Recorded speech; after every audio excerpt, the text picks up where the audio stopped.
नमस्कार मंडळी, तर आज आपण बनवणार आहोत अगदी चविष्ट आणि घरगुती अशी पौष्टिक रेसिपी म्हणजे मेथीची सुकी भाजी। ही भाजी भाकरीसोबत, गरम गरम भाकरीसोबत किंवा चपातीसोबत एकदम अप्रतिम लागते।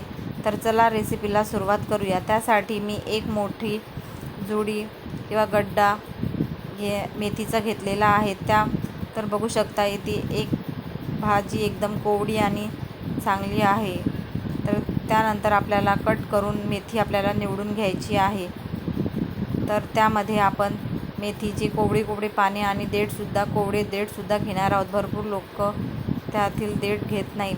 त्या देठामध्ये भरपूर प्रमाणामध्ये प्रोटीन असतात, ते आपल्या शरीरासाठी फार आवश्यक आहे। तर बघू शकता इथे संपूर्ण भाजी मी निवडून घेतलेली आहे आणि चांगल्या प्रकारे धुवून घेतलेली। भाजी बनवण्यासाठी आपण काही साहित्य घेणार आहोत। त्यामध्ये 5 ते 6 मिरची, 5 ते 6 लसूण पाकळ्या ठेचून घेतलेल्या आहेत। त्यानंतर हळद, मीठ आणि शेंगदाण्याचं कूट।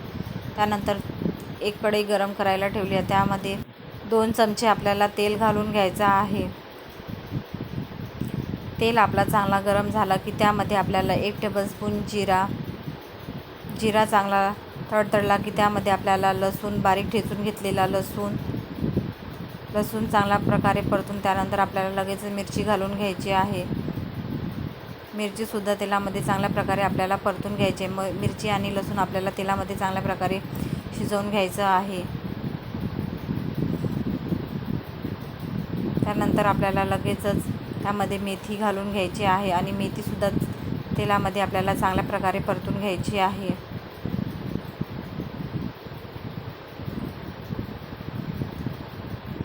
तर बघू शकता आपली मेथी परतून झालेली आहे। त्यानंतर त्यामध्ये 1/2 टेबलस्पून हळद, चवीप्रमाणे मीठ घालून घ्यायचं आहे आणि लगेचच परतून घ्यायचं आहे।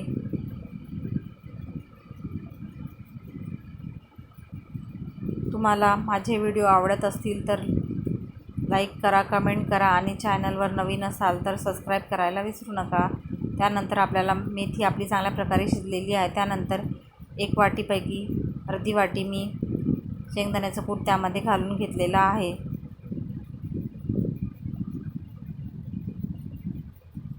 आणि चांगल्या प्रकारे आपल्याला मिक्स करून घ्यायचं आहे। आणि लगेचच आपल्याला पुन्हा एकदा थोडंसं शेंगदाण्याचं कूट घालून घेतलेलं आहे। मला थोडंसं कमी झाल्यासारखं वाटलं, त्यामुळे मी पुन्हा एकदा थोडंसं शेंगदाण्याचं कूट त्यामध्ये घालून घेतलेलं आहे आणि चांगल्या प्रकारे आपल्याला मेथी परतून घ्यायची आहे आणि 5 ते 10 मिनिट आपल्याला मेथी त्यामध्ये शिजवून घ्यायची आहे। तर अशा प्रकारे आपली मेथीची भाजी अगदी झटपट आणि कमी वेळात आणि कमी साहित्यामध्ये तयार होते। ही भाजी तुम्ही मुलांच्या टिफिनसाठी देऊ शकता। अगदी झटपट अशी तयार होते आणि खायलासुद्धा एकदम चविष्ट आणि टेस्टी अशी रेसिपी आहे।